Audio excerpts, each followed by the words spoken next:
And welcome to the Dystopian Book Club meeting. This is Two Doctors Homestead. My name's Daniel. And I'm Janet. And we're looking at Brave New World. So this is the second meeting on Brave New World, part 2. We made it to chapter 6 last time. So we're going to now pick up from chapter 6 and we're going to keep going. So as a bit of a recap before we jump into the book itself, Brave New World was written by Aldous Huxley. He was born in 1894, and he was an English writer and philosopher. Brave New World itself was written in 1932, and one of the reviews had it as one of the most bewitching and insidious works of literature ever written. Which may have been. So it was considered. At the time, it sure was. At the time, it probably was. I don't know when that review was done. So it's listed as both utopian, dystopian, science fiction, and social science fiction. We mentioned that before. Just doing a little recap here. Science fiction, because of the scientifically grounded future where genetic engineering and psychological conditions have supplanted biological processes. So it is very science-based in that sense. Social science, because they show how science can be used to manipulate society. Right. So you see that factor as well, that science is manipulating society. Most of the social sciences are psychology, sociology, things like that. And this is really a very sociological book. Experiment almost. Yes. Absolutely. Science fiction, social science fiction. Even though it was written in 1932, the first science fiction was Mary Shelley's Frankenstein in 1818. So any sci-fi nerds out there didn't realize the genre goes back over 200 years. That's way back. Yeah, 200 years before what we would consider sci-fi. It's been around for a long time. Yeah, it didn't just start with Star Trek. Right, Star Wars, Star Trek, now been around for 200 years. They've been doing science fiction. One of the cool call-outs I like from the science fiction is the helicopters, which are completely normal now, but at the time they were very cutting edge, right? The first helicopters, they weren't actually in full-scale production until 1942, right? And this was written in 1932. So 10 years before the book was written. Right. Yeah. Actually 10 years before. And as you see in the book, they use helicopters for everything. Yes. So it's kind of a big deal in that sense. So helicopters weren't really a thing, yet they're all over the book. So he took a little leap on that, I think. Another reoccurring theme is Henry Ford, right? Ford Motor Company. The term my Ford and AF for after Ford comes throughout the story. Making the sign of the T. The sign of the T instead of the sign of the cross. And Henry Ford in 1913 brought the assembly line to the automobile manufacturing process. So at that point, to them, this was a major technological achievement. Right. And Henry Ford became the Messiah of the society. The Messiah of the society. Even though, according to the story, I think they say 600 years later is when the story takes place. I think the author was so amazed, and maybe the world was at the time, of using the assembly line to build cars. They took it from 12 hours to build a car to 1 hour to build a car. So massive improvement. Right. That was a huge leap in the Industrial Revolution, is having an assembly line. So, of course, how can you even get better than that? Right. That was it. That was the biggest achievement at the time. And the story, the basic principle of the story is they bring the assembly line to creating people. Yeah. Right. They use it to create people under an assembly line. Their fertility clinic that they have. Everybody's built in a beaker or a decanter, as they call it. Yeah. So the idea of assembly line being used to create people. The term soma is used all the time, and it's the idea of a drug which makes user experience hallucinations of happiness, pervades the world's social structure, culture, and serves an important method of social control. So as you see throughout the story, everyone is high all the time. Yeah, they're using soma as their outlet for if they experience anything that gives them an emotion that's unpleasant, throughout the whole entire book is just take your gram of soma. Right, hit the soma immediately. So that's kind of the overview, I think, in the beginning. So we've already gone through the first 6 chapters. Let me kind of jump ahead to where we were. Yeah, now we're going to go into 7 and 8. Right, we'll hit 7 and 8. Which for me is when the book actually started picking up and was interesting. Yeah, it actually sort of starts getting interesting. Yes. Chapters, right, chapter 7 and 8. So chapter 7, you could say the mesa and the reservation. So chapter 7 is where they go to Savage Land. Yes. Right. So we'll start with this. So chapter 7, at the reservation, Lenina watches a community celebration. Pounding of the drum reminds her of her solidarity services and Ford's Day celebrations. The images of an eagle and a man on a cross are raised, and the youth walks into the center of a pile of writhing snakes. Man whips him, drawing blood until the youth collapses. Lenina is horrified. John, a handsome blonde youth in Indian dress, surprises Lenina and Bernard by speaking perfect English. He says that he wanted to be the sacrifice, but the town would not let him. He explains that his mother, Linda, came from the other place outside the reservation. During a visit to the reservation, she fell and suffered an injury, but was rescued by some Indians who found her and brought her to the village, where she has lived ever since. Her father, also from the other place, was named Tomakin. Bernard realizes that Tomakin is actually Thomas, the director, but says nothing at the moment. John introduces Lenina and Bernard to his mother, Linda. Wrinkled, overweight, and missing teeth, she discussed Lenina. Linda explains that John was born because of something went wrong with her contraceptives. She could not get an abortion on the reservation and felt too ashamed to go back to the world state with a baby. Linda explains that after starting her new life in the Indian village, she followed her conditioning and slept with any man she pleased, but some woman beat her for taking their men to bed. So a lot going on there. Real life. Right, a lot back going on there. Back into the real world. Back into the real world, right? So that's one of the themes of Brave New World is the promiscuity of the people, and it's socially required, essentially, in the other place, the Brave New Society. Yes. And this is big because we know that in the chapters before that, the director was talking to Bernard, and he said that he took a trip to Savage Land with a woman many years ago. Right. And that she just disappeared, and they looked for her, and then they could never find her. Yeah. So he came back without her, but he had always thought about her. Right. Well, this is the woman. This is the woman, right. This is the woman the director went with. Right. Yeah. Is Linda, and John is her son. Right. And they're interacting with him at this point. So, Exactly. And Bernard, who's about to get fired.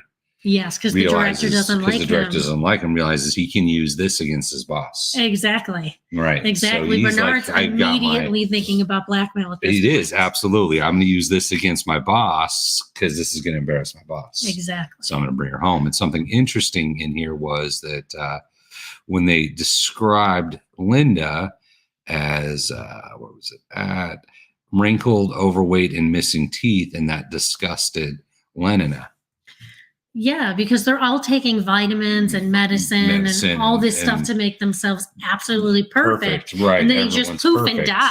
Yeah. You know, they go from looking amazing to just they're dead. Not amazing anymore, which for me, when I thought about it, was really very much what Hollywood is. What Hollywood is now. You look at Cher, and to me, Cher just looks so close to what she did when I was growing up in the 70s. Right. And she looks like that, but she's had so much plastic surgery. Yeah. And this world that they have, that's just normal. Everyone is always perfect. Everybody's always perfect. Right. Yeah. So they have the rejuvenations they do and all that. And here's a regular person and they're disgusted. Yes, they're completely disgusted by her because by a regular person. She's not absolutely perfect according to what their standards are in their Brave New World. Right. Yeah. Then something else kind of interesting is they say Indian dress. So the Savage Land in the book feels like a Native American kind of feel. Yes. We started to watch the first episode of Brave New World TV show. Yeah. Or miniseries. And it was a trailer park. Yeah, it was a miniseries. Yes. Then Savage Land was a trailer park. Yeah. Well, yeah. You know. Yeah. I read something that Savage Land was kind of inspired by the Zulu tribes. Oh, okay. But it clearly says Indian. Yes. In what we're reading right now, clearly says Indian. So it can kind of be what you want, I think. In the book, it was sort of Indian. They took their creative freedom in the miniseries. Right. Maybe in the 1930s, that's all they had for savages. When they're reimagining it now, it's a trailer park. Yeah. Right, which is kind of interesting, right? Which makes me think of Eminem's Eminem, right? Yeah, main characters. That song was in my head when I was reading the book. Right. Main characters, Lenina, Bernard, John, and Linda. All right, so go to chapter 8, The Village. John continues to describe his upbringing on the reservation and his feelings of alienation as the village never accepted him. John says that one of his mother's lovers, Pope, brought home Pape. I think so. You probably know better than me. Well, I wouldn't say Pope. What would you say? Pape? Not the Pope. Pape. Pape brought home the complete works of Shakespeare, and then he read it avidly enough to quote the passages by heart. Bernard, hoping to embarrass the director by revealing John to his son, invites John to return to London with him. With John excitedly agrees as long as Linda is allowed to go with him. So this is the setup, Pape, and of course Shakespeare. This is the blackmail. He's like, right. This is my way to not get sent to. What did he say? Iceland? I think Iceland or something like that. Yeah, he didn't want to go. He's going to be banished from society. Right, for being odd. He's a weird dude. He's a little weird. Yes, and Lenina, and I don't know if that is a further chapter or not, but she kind of checked out at the reservation. Right, she couldn't handle it, and she took what was a soma holiday, hit the soma, which was like 3 or 4 grams of soma, which just kept her out for a day or so. So she's just checked out. She was just going. Right, just checked out. People do that a lot in this story. Yes, because she just couldn't handle the reality of what the Savage Lands were, which the Savage Lands were supposed to represent, normal day. Right. Yeah. It was the idea of what we know of society now, more or less, versus the new dystopian utopia. Yes. Right. Yeah. And I don't know enough about the 1930s when the book was written to see if drug use was as pervasive, but it's pretty pervasive today. Yeah. So the idea of people taking their big hit, a soma, and checking out. Yeah, I don't know if that was normal. Right. It seems almost relatively born in the 30s, but today. they were not those kind of people. So yeah, just didn't. I don't know. Right. Some analysis. The chapters contain a crucial plot development: the meeting of Bernard and John. John is an outcast who has always dreamt of living in the world state. Bernard is a world state misfit who's looking to fit in some way. Their meeting sets in motion a chain of events that produces shattering consequences for both. Yes, and John was an outcast because he was the son of 2 people from the Brave New World. Right. He was born there, but he was born of parents that were in that perfect society. Yeah. He wasn't born of parents who were born and raised and lived in the Savage Land. Yeah. So that's why people didn't accept him. Yeah. Linda's experiences on the reservation, as described by herself and by John, demonstrate the extent to which the world state citizens are dependent upon civilization, which is, in quotes there, of course, it's the utopian dystopia world that is on a life that's completely structured by the state. On the reservation, she's practically helpless, does not know how to mend clothing, cook, or clean, and the very idea of taking care of a child horrifies her. She turns to mescal as a poor substitute for soma, which until then had been her only method of dealing with unpleasant situations. So the idea that she's completely helpless, totally dependent on the state, once again, common now. Yes. It seems like that idea very common now. I think a lot of people, as I said, mend clothing, cook, clean, any kind of self-sufficiency. Maybe not the cooking and the cleaning, maybe, but anything self-sufficient. I know a lot of people that don't know how to cook. Right, don't know how to cook and mend clothing, yeah. And aren't big on the cleaning either. So I don't know. I think maybe our society has slipped a bit into that now. Right. Yeah. So once again, I said, I don't know what things were like in the 1930s, but now that certainly describes modern civilization. Oh, we didn't have microwaves. We didn't have any of that, So we were cooking from scratch in our kitchens. Right. We didn't have a Hungry Jack for mashed potatoes. You peeled your potatoes then. I mean, that's just how life was then. Right. Absolutely. And then, of course, it says John is cultural hybrid, absorbing both his mother's culture and that of the Indians on the reservation. But he's also culturally adrift, so he doesn't fit in anywhere. The reservation community does not accept him. And Linda's other place is a distant world he only hears about in stories. So he turns to Shakespeare, right? And there's a lot of Shakespeare as the book goes on. He turns to Shakespeare too, because his mom, Linda, doesn't have a lot of books, but she does have a Shakespeare book. Right. So that's all we know. And she gave that to him to read, which was better than she had some type of science-based book that he was reading. He could read the words, but they meant nothing to him because he didn't know what the actual way to connect to it. Yeah, she had a book from work. Yeah, she had a book from her workbook. Because she worked at the Petri dish plant for better term. Right. So yeah, he fell into Shakespeare because that's what she had. That's the only other book that she had. Right. All right, so it takes us to chapter 9. Lenina discussed. Although she's on her summer holiday. Right. Yeah, summer holiday, Santa Fe, the break-in. Disgusted by the reservation, takes enough soma to incapacitate herself for 18 hours. Bernard flies to Santa Fe to call Mustafa Mond. He repeats his story to a succession of secretaries before finally reaching the world controller. Mond agrees that John and Linda are a matter of scientific interest to the world state. He instructs Bernard to visit the warden of the reservation to pick up the orders that will release John and Linda into his care. Meanwhile, fearful that Bernard and Lenina will leave without them, John breaks into the cabin where Lenina is still on soma holiday. So she's stoned off her mind. She's out of it. Right. He rifles through her things before he finds her passed out on the bed. He gazes her quietly quoting passages from Romeo and Juliet. He wants to touch her, but fears that it would defile her. As he gazes at her, Bernard's helicopter approaches, and John is able to run from the house and hide his trespass. So that was where she's just tired of being there. Doesn't like the vacation anymore. Summer holiday. But John gets his first real look at Lenina, and he's intrigued, and you can tell that he, really likes her. Yeah, he really likes her. Right. Exactly. Yeah. He says, but fears that it would defile her. So that comes up later. He's projecting his standards of what he believes, probably through Shakespeare, of what is right or wrong. And his, he practices religion in the Savage Lands. Yeah. So this is a really big part of his character because it shows his ethics of being raised in the Savage Land, having religion and having the social norms say that you shouldn't do those things, which is the complete opposite of the social norms of where they're at in London. Right, of Brave New World. Yep. All right, so that's chapter 9. We'll get into chapter 10 here. The hatchery, I called it. So back at the hatchery, the director tells Henry that he plans to dismiss Bernard in front of dozens of high caste workers as a public example. High caste being like alphas or betas because they split everybody up into castes.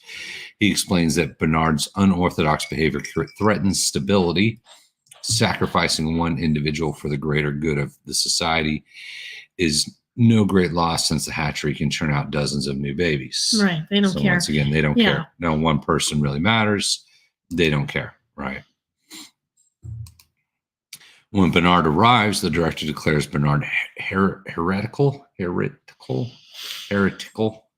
because he refuses to behave like an infant and does not immediately seek to gratify his own desires. He tells Bernard that he is being transferred to Iceland. So this was the transfer to Iceland, right? But then Bernard presents Linda and John. Right. He's like, but wait. Right. I have some blackmail on you. Before you fire me. Linda accuses the director of making her have a baby, and the room suddenly falls silent. John falls to the director's feet and cries, "My father." The workers break into the peals of hysterical laughter as the director rushes from the room. So in that terms, it was a big success for him. Right. He doesn't get sent to Iceland. He doesn't get fired. Right. He doesn't get fired. Because he just society-wise, he just completely knocked the director down. Destroyed his boss. He destroyed He went from being the weird character. guy to character assassination. Yes. Yeah. So some analysis on 9 and 10. In these chapters, the interlude at the reservation ends and John's life in the world state begins. Conflict between John's values and the social mores of the world state start to become obvious. The shift of settling from the reservation in New Mexico to the world state in England foreshadows the shift that is about to take place in both John and Bernard.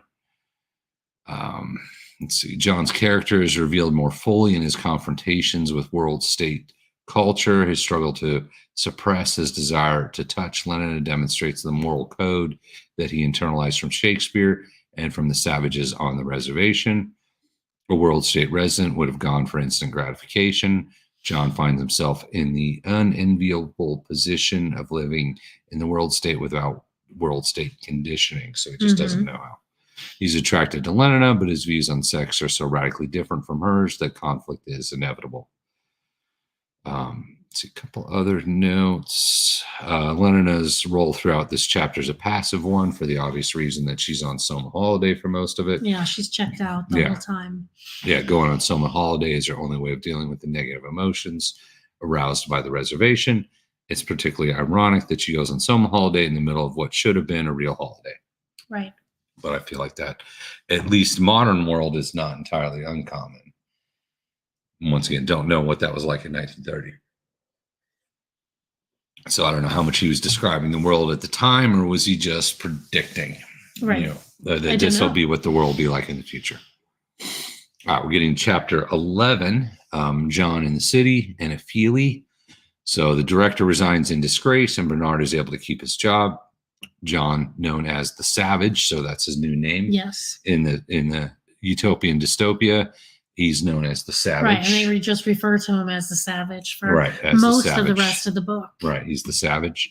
Becomes an instant society hit, so very popular. Everyone wants to meet the Savage. Yes. See what he's all about. Kind of like King Kong when they bring him in. Everyone wants to see King Kong. Right, and he's staying with Bernard. Bernard has been given, guardianship of him. Right, yeah. So he lives with Bernard. So, of course, Bernard, everybody wants to meet the Savage. So then Bernard, who used to be an outcast and nobody liked. Is popular now. And he wasn't being invited into any parties. Now, all of a sudden, is the it man. He's the it because he's got the Savage on tap.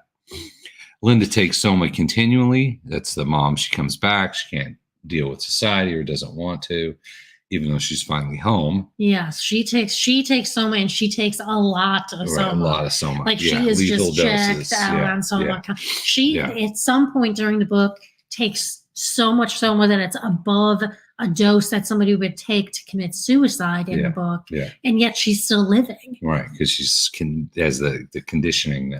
She's built up such tolerance. And John even asked the doctor, why are you letting her take so much? And he's like, well, why not? Why not? Right. Yeah. Why not? Who cares? This is what she needs to check out for her holiday. So let her check out for her holiday. Yeah. Bernard experiences unprecedented popularity as John's appointed guardian. He boasts about his thriving sex life to Humboldt, but Humboldt responds only with a gloomy silence that offends Bernard. Bernard decides to stop speaking to him. He shamelessly parades his unorthodox behavior, thinking that his popularity as the Savage's discoverer and guardian will protect him. He writes Mon to tell him that John finds civilized infantily too easy. Bernard said he agrees with John's verdict. Maud, reading the heretic letter, thinks he might have to teach Bernard a lesson. So Bernard's getting a little too cocky. He's getting a little big for his britches. Right, a little too cocky. Because he's the it man. Right. He can have any woman he wants. Right, he's got the Savage. Because all these women want to meet the Savage. Right. So for this dude who they used to make fun of, who they used to say alcohol was put in his decanter. Right. He's got a small brain. He's too short. He doesn't fit in as an alpha. Mm-hmm. He's, for lack of a better term, banging every chick he can find. He is. Yeah. Because that's society. So he's enjoying it. And this is where you see he's enjoying it. Right. Before, in the beginning of the book, I really liked Bernard. Yeah. I thought Bernard was really he had something in him that he wasn't just rebellious. They made it seem like he really had an ethic in him where this very shallow society wasn't enough. Like your life has to be more than this. Yeah. But then here, he just gets on the bandwagon and becomes everything that he disliked before. Yeah. No, I think that's a good point. So it was almost as if he didn't truly think it was bad. The way people were living in London, the Brave New World. He just wasn't able to be part of it, so he didn't like it. Yeah. Yeah. No, I think you're right. It's a good point on that. Yeah. Let's see. So then John goes to visit his mom. So the sight of dozens of identical twins in a factory sickens John. With bitter irony, he echoes Shakespeare's line, "O brave new world that has such people in it." He refuses to take Soma and visit his mother often. He visits Elton, where alpha children laugh at the film of savages beating themselves with whips on a reservation. Lenina likes John, but cannot tell if he likes her. She talks to him. She takes him to a feelie entitled 3 Weeks in a Helicopter that tells the story of a black man who kidnaps a blonde beta plus woman for his own enjoyment. John hates the movie, but it reinvigorates his passion for Lenina. His shame at his physical desires overwhelms him. To Lenina's bewilderment, John refuses to have sex with her. He locks himself in a room and reads Shakespeare Othello. Lenina returns to a room and takes Soma. Yeah, so they're just from two different worlds. She spends a lot of time with John because Bernard asks her to kind of babysit John a lot because Bernard's out with all these women. You know, he's going out with all these women and they want to go back to Bernard's place so they can see John. But of course, they're still going to have sex with Bernard. So if Bernard wants to go out by himself or gets invited to something by himself, and if John's not part of it, he uses Lenina as the babysitter, which is, you know, fine because Lenina is starting to have feelings for John. Right. She likes John. He likes John her. We know John's had feelings for her since the first time he saw her checked out on Soma when they were on their vacation in the Savage Lands. Yeah, but they're from two different worlds, two different set of moral codes. They just don't know how to bridge that gap. Yes, but she actually kind of throws herself at John. She does. Though the way she does it is completely normal for the London society. It's just what the Brave New World society is. That's how a woman would approach a man. And for John, he's stuck in the Savage Land days and he doesn't feel that women should be like that. So he calls her basically a whore and pushes her away. Right. Yep. That's actually the next chapter. So going to chapter 12, the Savage Party. Bernard arranges a large party of important people, promising them a chance to meet the Savage. But when they arrive, John refuses to leave his room. Bernard's humiliated and embarrassed as all of his guests, including the arch community songster of Canterbury, leave in contempt. So this was Savage was done. John was done being the Savage puppet. John was he was done going and being puppeteered around all the parties. So he said, I'm not going. Not going. Yeah, not coming out of my room. But this was a big A-list party for Bernard. Yeah. Lenina is disappointed that she cannot see John again to find out why he behaved so strangely after the feelie. The arch community songster warns Bernard that he should be more careful in his criticisms of the world state. So now that his popularity is fading, all of a sudden everyone's tired of him. Yes, because at this party, when they realized John wasn't there, the people started referring to Bernard as he got alcohol in his decanter. You know, they turned on him. They went immediately back to the way they used to treat him before by saying he was worthless. And they were saying it right in front of him, loud enough for him to hear. Not even talking behind his back. It all came back. It all flipped back. So Bernard sinks back to his former melancholy now that his newfound success has evaporated. He makes John his scapegoat, which sort of was, sort of wasn't. Right. Bernard is just spontaneously grateful that he and resentful that Helmholtz give him the friendship he needs without criticizing him for his earlier unfriendliness. Helmholtz has gotten himself into trouble for reading some unorthodox rhymes to his students at the college, but he's excited to finally have found a voice of his own. So you got Helmholtz there is also kind of anti-society. Yes, but Helmholtz he's very anti-society, but he stays anti-society the whole time. He was a kindred spirit with Bernard at first, and I think he had such a connection with him. But then Bernard fell into, immersed in the society once he became popular because he was using John for it. But Helmholtz, he held his own the entire story. He was a professor. He wanted to feel stuff. He wanted to read Shakespeare. He wanted to be in what the old world was. Yeah. And he was kind of a rebel the entire time. Yeah. Yeah. No, absolutely. Helmholtz kind of sticks to his guns. He does, absolutely. John does not. Or not John, but Bernard does not.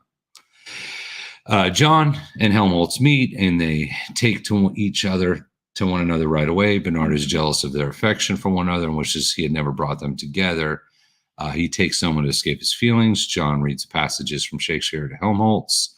The poetry enraptures Helmholtz, but when John reads a passage from Romeo and Juliet about Juliet's parents trying to persuade her to marry Paris, Helmholtz bursts into laughter.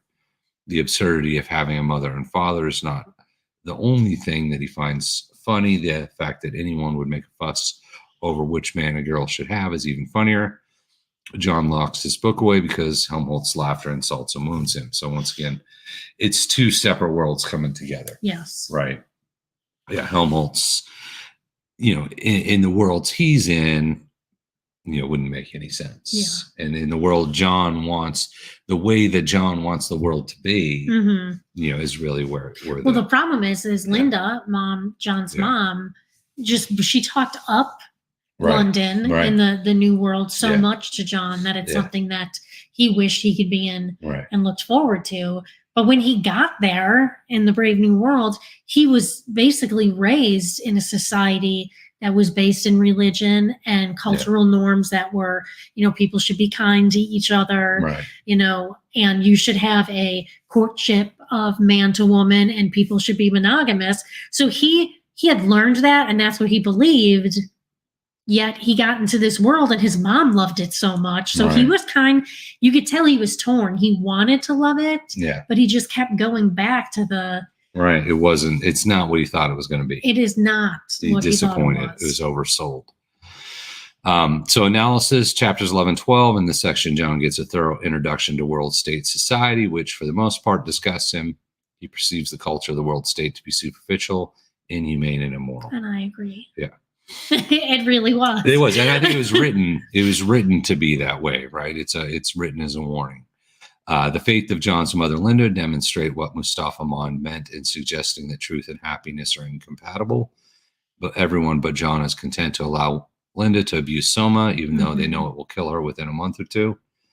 The doctor's explanation to John demonstrates the world state's call-outs, callous attitude that human beings are things that should be used up until they wear out. Just as with manufactured goods, when people get old and worn out, they become disposable.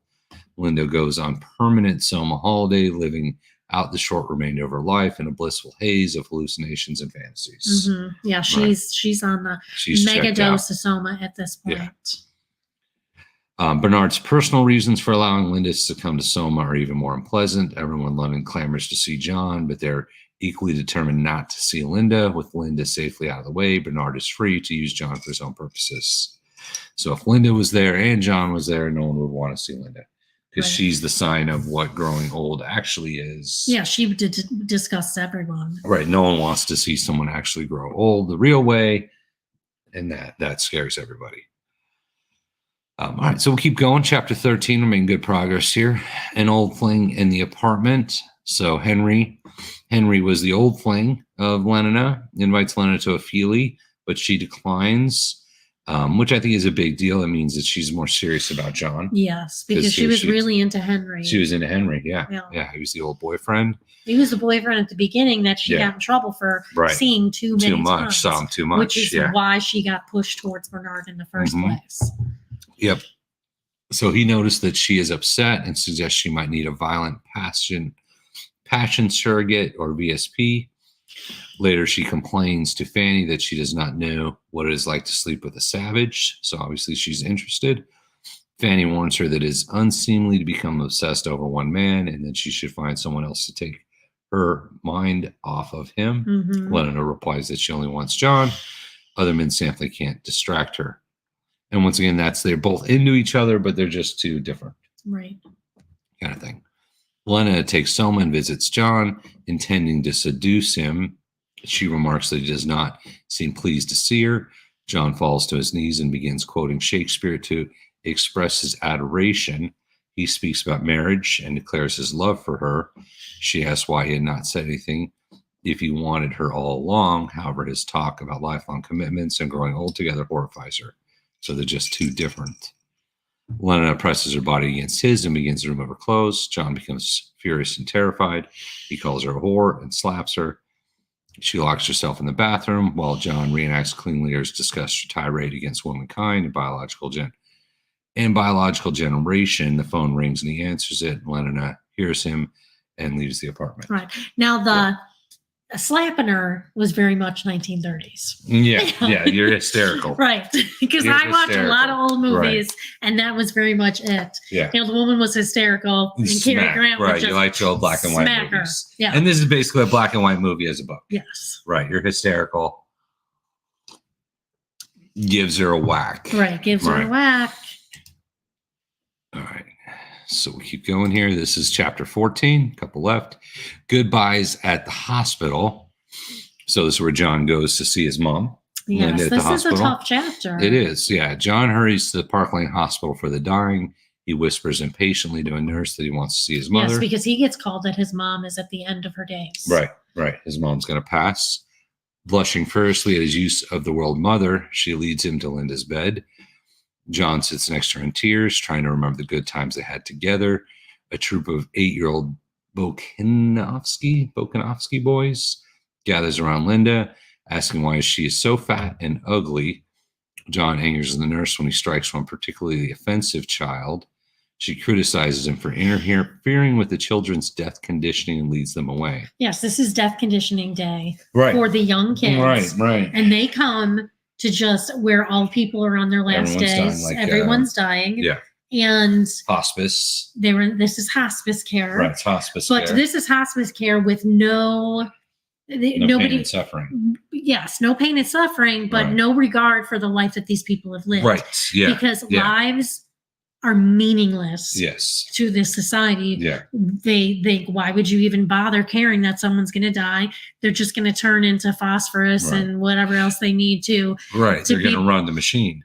And to be able to run their machine in their society. So they're conditioning these children to be like, oh, they're dying, but it doesn't matter. Look how happy they are. Not even rejoice in the life that these people have had, or, oh, they might be missed. Right. It's no, we're going to have ding dongs and ho-hos and chocolate cake today. Popsicles. Because they made sure that they coupled the dying education with what these kids, don't get a lot. And that was all the sweets. Right. Snack time. It was, snack time. Yeah. Yeah. So in their little dystopian society,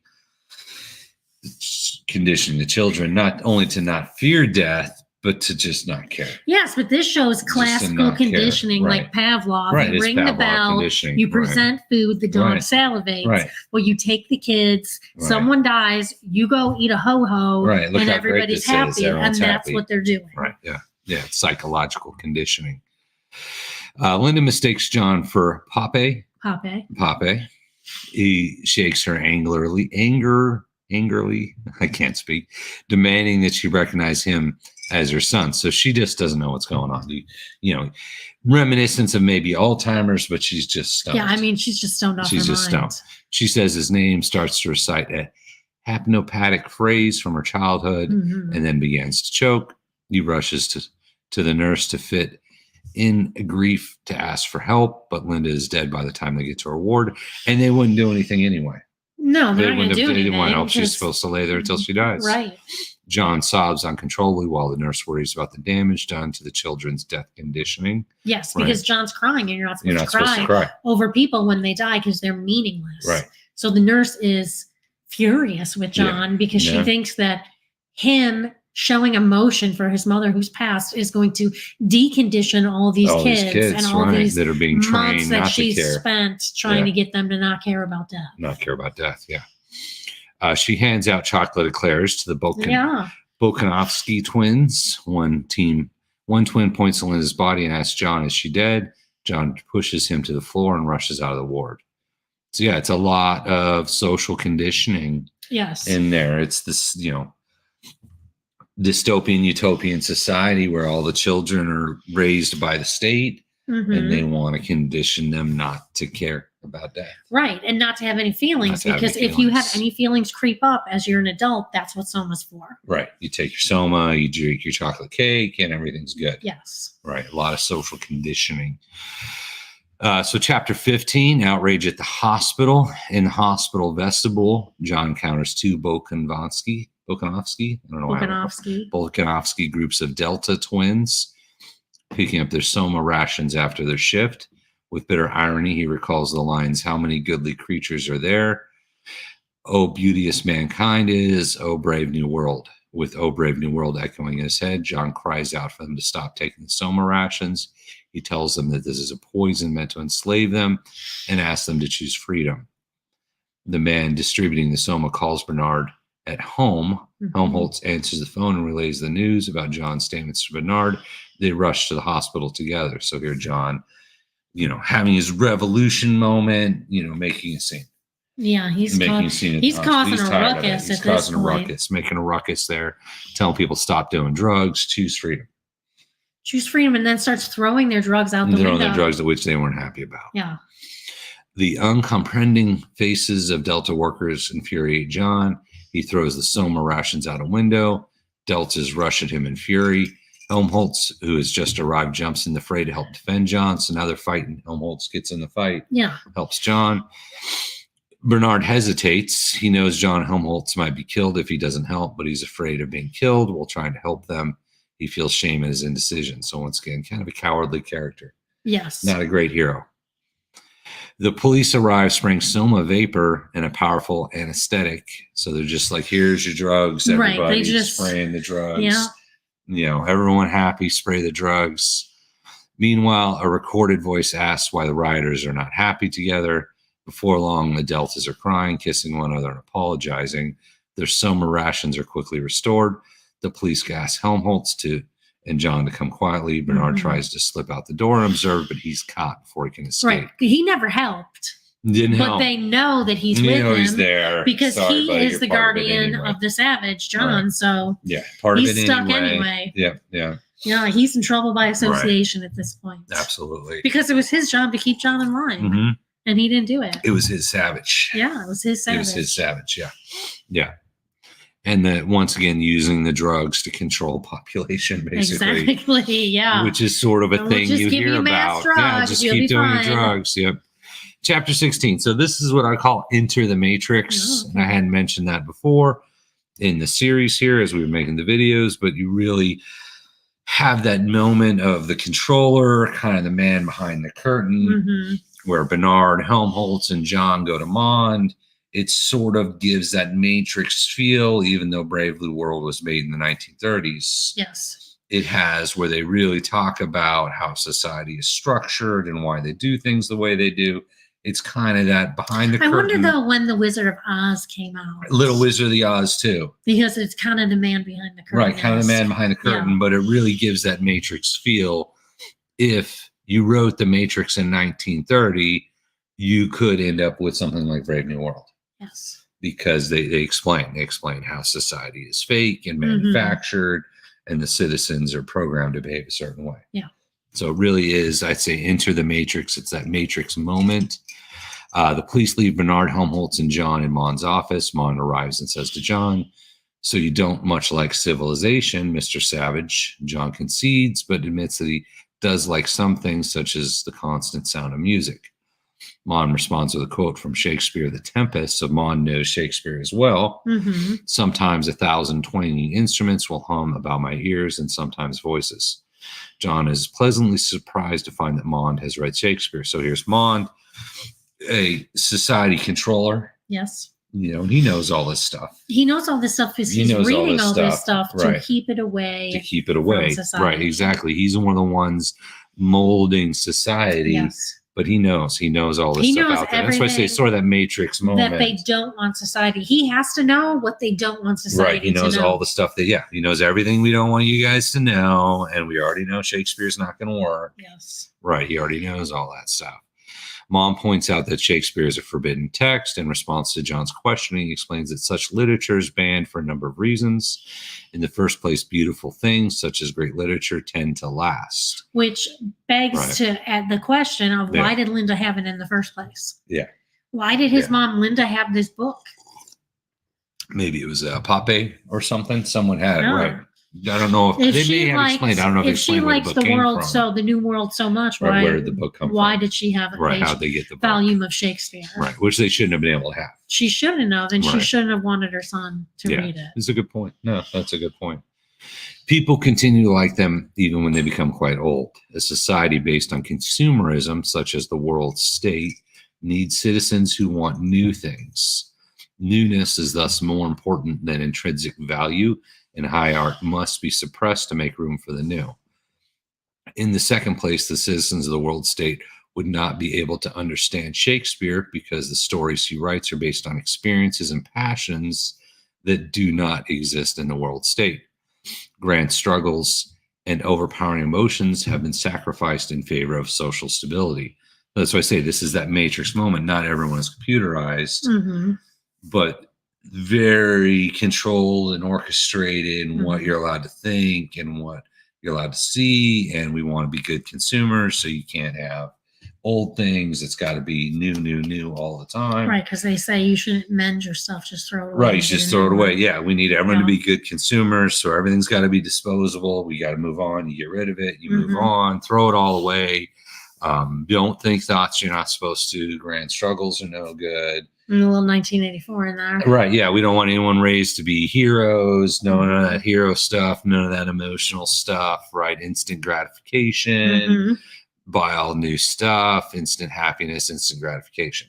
Sounds a lot like now. Right, sounds a lot like now. Yeah, somehow, no grand design, all by accident, we became what the book's warning against. John's inclined to think that his brand of happiness creates monstrous and repulsive human beings. He challenges the director, asking whether the citizens couldn't at least all be created as alphas, right? Why do we have to intentionally make people lower class? Right.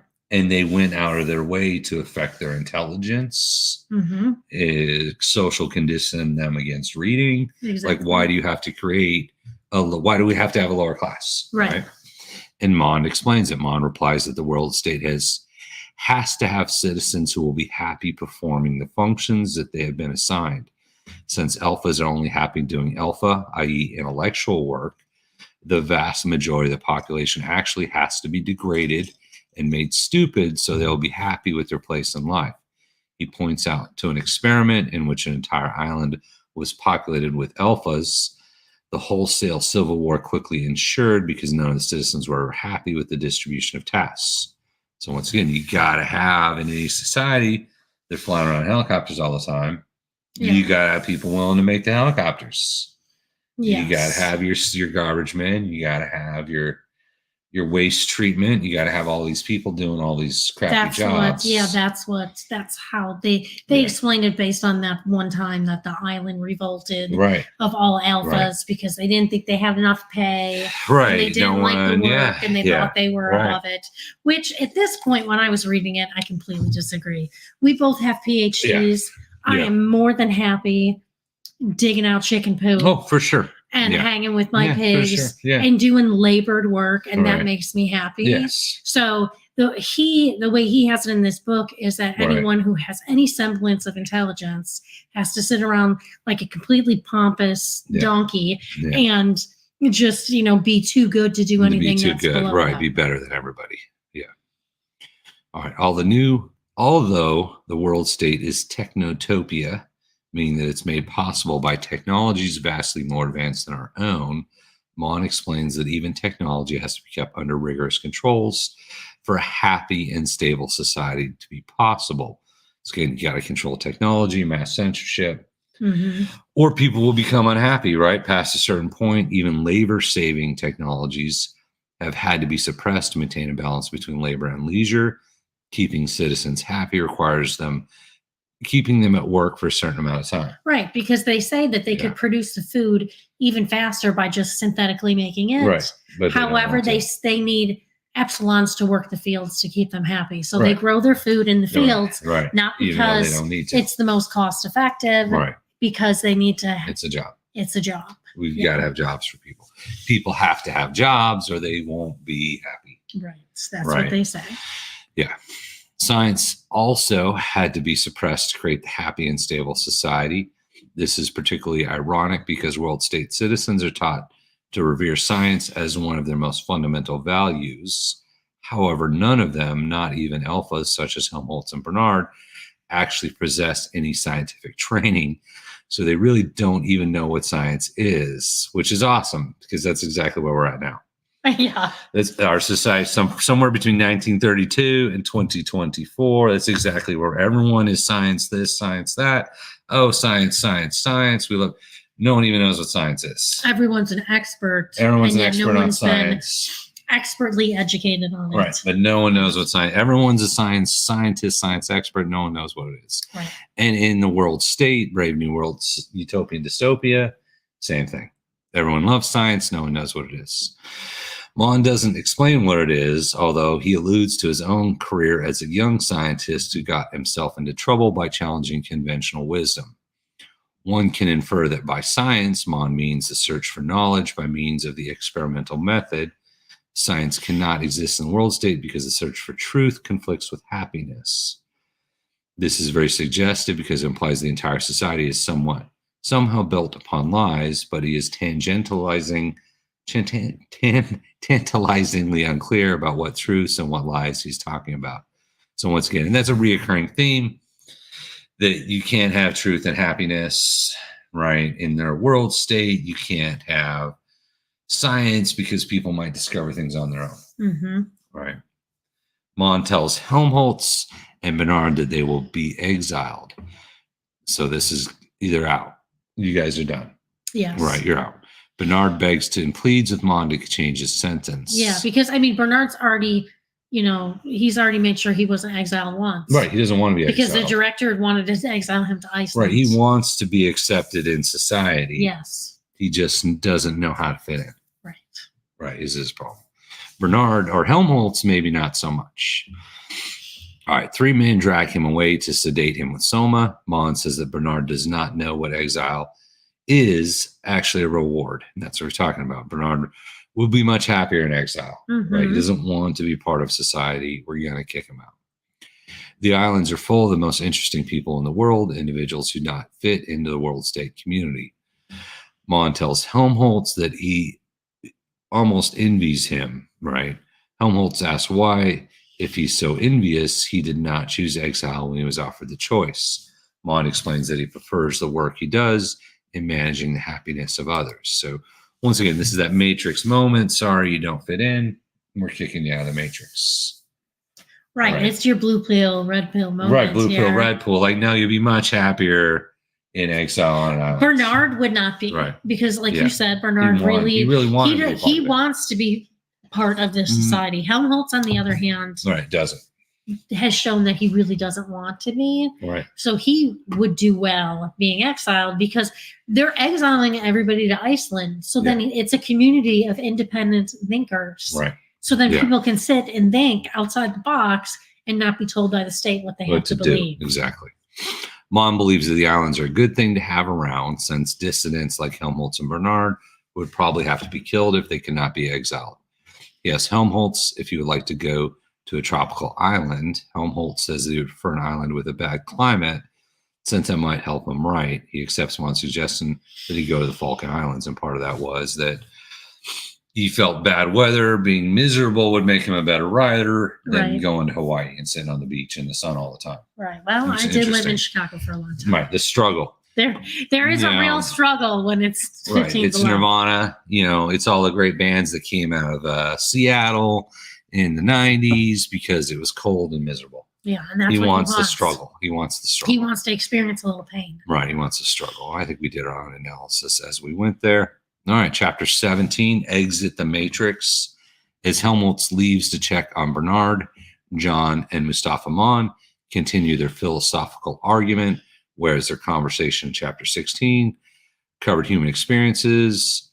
and institutions the world state has abolished. In chapter 17, they discuss religion and religious experience, which have always been expunged from world state society, though they replaced it with Ford. Yes. So they sort of did. They say they didn't. They act like they didn't, but they did. Right.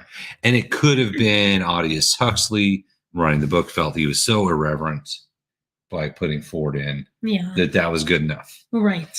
And in reality, it was still mirroring, religion and replacing it. Right. He couldn't see what he couldn't see. Doing. He couldn't.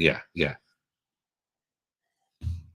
Mon shows John his collection of banned religious writings and reads aloud long passages from 19th century Catholic theologian Cardinal Newman and from the 18th century French philosopher Maine de Brain, to the effect that religious sentiment is essentially a response to the threat of loss, old age, and death. Mon argues that in a prosperous, youthful society, there are no losses and therefore no need for religion. John asks Mon if it's natural to feel the existence of God. Mon responds that people believe what they have been conditioned to believe. Providence takes its cue from John, declares that he wants God, poetry, real danger, freedom, goodness, and sin. Mon tells him that if he wishes, that his wishes will lead to unhappiness. John agrees, but does not relinquish his wishes. John protests that if people of the world state believe in God, they would not be degraded by their pleasant vices. They would have a reason for self-denial and chastity. God, John claims, is a reason for everything noble and fine and heroic. Mon says that no one in the world state is degraded. They just live by a different set of values than John does. World state civilization does not require anyone to bear unpleasant things. If by accident something negative occurs, Soma is there to take away the sting. Soma, he says, is Christianity without tears. So it's just take your pill, you're happy, you're good. That's what he says. Right, that's what he says. All right. All right, another chapter. No, we'll go. We'll keep going. This is it, chapter 18. Chapter 18. Here we go. I call it Why Not Retire at a Lighthouse. That's what I called it there. Chapters didn't have names, so I came up with clever names as I was going through. I'm trying to be clever. Bernard and Helmholtz say goodbye to John. Bernard apologized for the scene in Mon's office. John asks Mon if he can go with them to the islands, because he sort of wanted out of there too. But Mon refuses because he wants to continue the experiment. So John was ready to go. Yes. Mon's like, no, let's see what happens. Let's, because John is the big world controller. Let's see what happens. We'll keep the savage in there. Everyone seems to love it. Yeah, he wants to keep him. He wants to keep the experiment going and see what happens with John. Yeah, right. He's like, let's see. Right. He's controlling everything. Yeah, he just wants to be exiled with his friends. Yeah. Later, John chooses to seclude himself in an abandoned lighthouse in the wilderness. So he creates his own seclusion, but probably not as good. Yeah, because he wouldn't let him go. Right. With Iceland or wherever they were going. He bailed on his own. He plants his own garden and performs rituals of self-punishment to purge himself of the contamination of civilization. So he does his little homestead thing at the lighthouse. Mm-hmm. They wouldn't let him go on the island. So he's going to build a garden. He's just going to live alone. Right. He's homesteading. He's going homesteading at the lighthouse. One day, some Delta Minus workers see John whipping himself. The next day, reporters come to interview him. John kicks one reporter and angrily demands they respect his solitude. So John, at this point, is living off the land. And off the land, right. He just wants to be left alone. He spent whatever money he had, buying seeds and stuff so he can go homestead. Yeah. But he's still continuing to have impure thoughts and desires for Leninov. Right. So anytime he gets an impure thought, he then self-flagellates. Exactly. Yeah. And that's what they see. Right. Yeah. Okay. So we're getting close to the end here. Fans of the Feely. No. Okay, wait, I skipped one. They saw him. One day, some Delta Minus workers see John whipping himself. The next day, reporters come to interview him. I did that. Newspapers publish the incident, and more reporters flock to John's home. He reacts to them with increasing violence. One day, he thinks longingly of Lenina and refuses to whip himself. Man films the scene and releases a sensational popular Feely. So they're making movies about him now. Everyone's showing up. He's a big tourist attraction. Yeah, because he thinks Alana, he whips himself and they film it. Right, and they film it, yeah. Fans of the Feelies soon visit John and chant, "We want the whip." As the crowd chants, Lena steps out of a helicopter and walks toward him, arms open. John calls her a strumpet and proceeds to whip her, saying, "Oh, the flesh, kill it, kill it." Fascinated by the spectacle, the crowd mimes his gestures, dances, and sings to him, "Orgy, porgy, orgy, porgy." After midnight, the helicopters leave, and John collapses, stupefied by soma and the extended frenzy of sensuality. When he wakens the next day, he remembers everything with horror, having read about the orgy of atonement in the papers. A swarm of visitors descend on John's lighthouse, discovered that he has hung himself. And that's where the book closes. So he tried to escape society, and it just wouldn't let him. And I get that's your take. Yeah. You feel like he hung himself because he was trying to escape society. Well, and he hated society. And he hated himself. Right.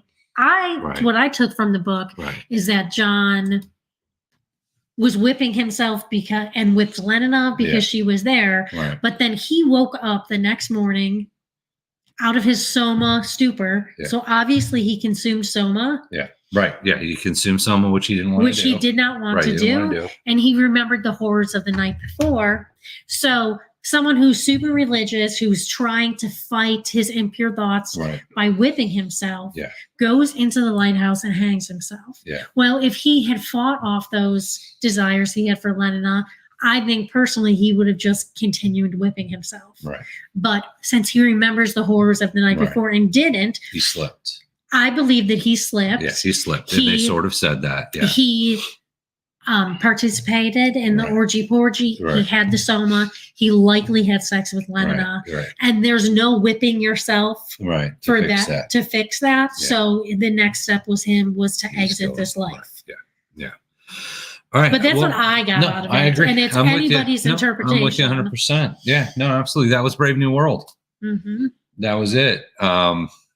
Next book is Fahrenheit 451. Okay. Fahrenheit 451. Already started reading it. It's an interesting book about firefighters that burn books. Okay. So it's an interesting take on society. Once again, a much older book. I think this one was 1950s. So we'll dig into that one. Thank you, everybody. Yeah, obviously. So we're going to start reading watching. Fahrenheit 451 and be back in 2 weeks. 2 weeks. We'll give us 2 weeks to read the book, do the analysis, come back online, and we'll talk about Fahrenheit 451. Once again, if anyone's interested in joining the book club, send me an email. All right, send us an email to doctorshomestead@gmail.com. It's on the page. Yep. All right, you're welcome to join in. It's free to join. Read the book. We talk about the book. You don't have to go on the live if you don't want to. Right. All right, that's it. Thank you all for watching, and we appreciate you.